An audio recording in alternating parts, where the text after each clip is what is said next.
the service. So how do you become now the acting national commissioner? I don't know whether I should thank my grandmother, wherever she is, because I was sleeping and I was going to wake up in the next morning to travel with the National Commission of Police to visit Mpumalanga province. When I get a phone call from the General Ladla, who was in charge of the presidential team, then he says to me that the minister wants to see me in the morning. I did not know the reason for that call. I then had to phone the chief of staff at the office, actually spokesperson of the Minister of Police at the time, who was a spokesperson. That general was a spokesperson of the National Commission, Gerald Cele, because he was the National Commission of the Police. I phoned her and I told her, say, we're supposed to be traveling in the morning with a police jet to Mpumalanga. I've been called by the minister, so I'm no longer traveling. I don't know what he wants.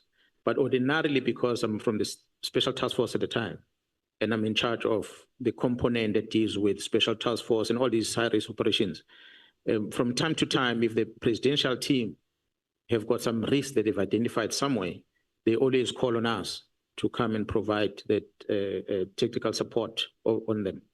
I thought maybe there's something that might be a threat, either with the president, team, or somewhere that the minister wanted to talk about. I arrive in his house and he says to me, the president wanted to see me, so I must go and meet the president. I went to the president and the president says, I've now taken a decision to appoint you as the acting national commissioner because we are suspending Gerald Cele based on the procurement of that building in Pretoria. So it came as a shock. And that was that. That's how I was appointed. Who's the president at that time? President Zuma. Who's the minister? Minister Mthethwa, UNathi Mthethwa, the late. And then how do you leave that position of acting? And ceremoniously so, because I was frustrated with the role that the minister was playing over Mdluli over time. And I felt that I cannot be able to work within the political space in this fashion. If this is how the people operate or occupying these positions supposed to interact with executive authority, I'm not willing to take instructions of this nature because they are not right. They are wrong. They are encroaching into the management responsibility of the police commission, of the national commissioner. Maybe I must talk about the experience that also I had learned prior to that. Mdluli is the only general in the South African Police Service that was ever appointed by the panel of ministers in the history since we started in 95 to date. I said the Act only allows a minister to appoint a national head, nobody else. But the Mdluli's post panel was presided over by the late Minister Mthethwa, and I don't know who are the panel members that were part of it. The person who was the acting national commissioner at the time, Commissioner Williams, was excluded from the process. Mdluli then gets appointed. So which then Mdluli, there was intention of getting Mdluli at crime intelligence by all means. For what good reason and what experience did Mdluli had at the time? From my assessment, I realized there was other reasons other than his competency to do the job that made him to be rewarded by being given a crime intelligence post by the minister at the time. So fast forward to that. When there is these disciplinary steps taken against Mdluli, the ministers want to intervene and say, you can't do this and that. You can't discipline a man. You shouldn't do this. You shouldn't do that. The minister. So we then confirmed that he brought him into the organization because it was a reward for him to come in there. And so that conflict and having assessed these things, and I must say, Honorable Chair and members, I did not know about the Guptas before until Sheraton Hotel in Pretoria, when I was invited to meet these gentlemen by the late minister who says, do not use City Press and Sunday Time to advertise. We always advertise posts on those newspapers because they've got a big footprint in the country. We're looking for something, we advertise on those newspapers. And the minister says, don't use those papers because they are not helping, they don't want to transform and so forth. Use New Age. Yeah, well, I thought, okay, maybe we need to rotate papers, maybe New Age must have an opportunity. I didn't even know what is New Age. Then I went to the office. When I presented this thing to the management, they said to me, you know who owns New Age? I said, no, who owns it? They say the Guptas. I said, okay, so is wrong. At the time, remember, I'm coming from operation side. I don't even know what this Gupta is about. They said, no, these ones are implicated politically in this fashion and that fashion. Besides, they don't have the footprint equal to what the Sunday Times and City Press has. So if we advertise through them, a lot of people are not going to get information anyway, because they don't supply their papers across the land and breadth of the country. So that's how I got to expose. So taking those and adding them together, then I realized I'm in deep in a political space here, and I'm not comfortable with this, and I cannot take it. I'm either going to fight with the minister, which is going to end ugly. Let me tell the president that this is not what I signed for. So it's either the president allows the minister to do what he does, or he let me go and go back to the operations and chase criminals. So that's how the president decided he's going to bring someone, and then Jarpiaga came. And indeed, I went to sit at home for a year without doing anything. Now, when the minister communicates to you not to continue with cases against Mthuli, how does he do that? Does he write a letter? Does he call a meeting? How does he communicate that? Please stop cases against Mthuli.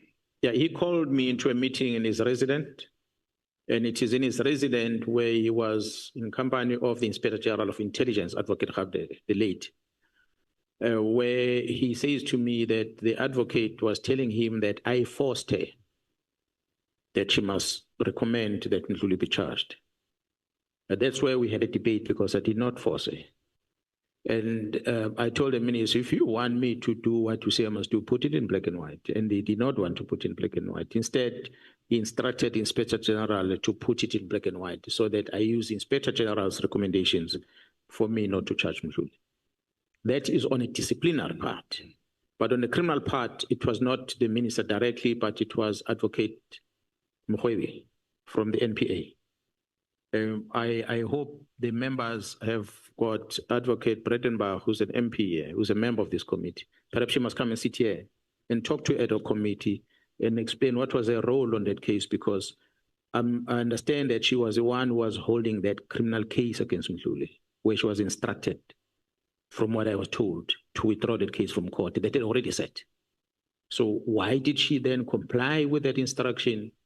I have no clue. Now, when communicate to the president that we're engaged in some illegal activity which I didn't sign up for, how do you communicate that to the president? Because the president would have ordinarily asked for something in a written form. What did they say to you? Or did you write to the president? How did you communicate this to the president, that there's something going on, which is not up to what we are expected to do as police? It is unfortunate that I did not write to him. I went there in person.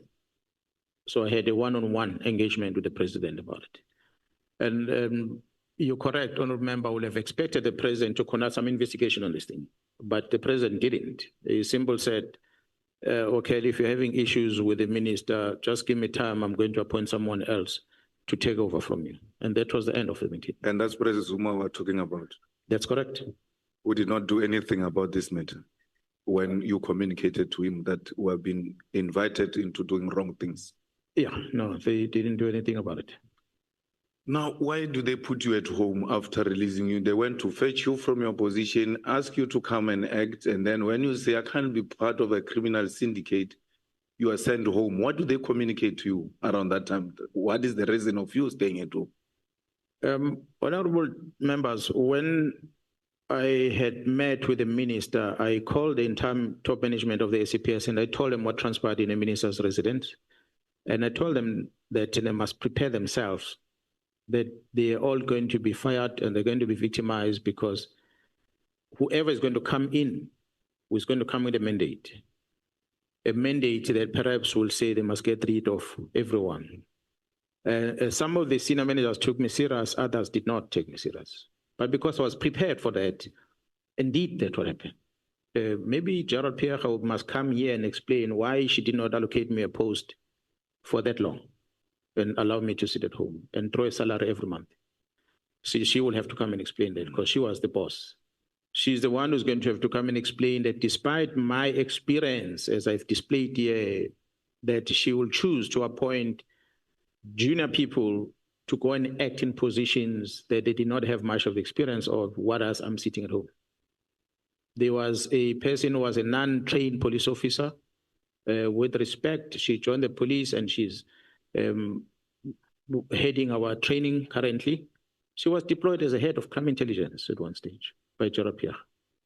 Will I be correct that you were actually being punished for being disciplined? I believe so. I believe so, Honorable Member, because it did not only end there. It was not only about sitting at home. It was sitting at home and state security, crime intelligence, deploy counterintelligence against uMkhwanazi, against Khumalo, against Masimolo. So we were not just kept at home, but we've been monitored 24/7. General, you know, you speak interestingly about 2011, especially in relation to crime intelligence. What was happening in 2011? Because some of us for sure were very young, we can't remember properly. What was happening in 2011? Because you keep on referring to 2011, and we're trying to imagine what really happened in the crime intelligence in 2011, which you see it now and gives you those flashbacks of what happened in 2011. I said, all members, I wouldn't want us to maybe go too deep back, but many things were pronounced, ventilated at the Zondo Commission about intelligence, things that were happening. I will invite you to go and read that report again.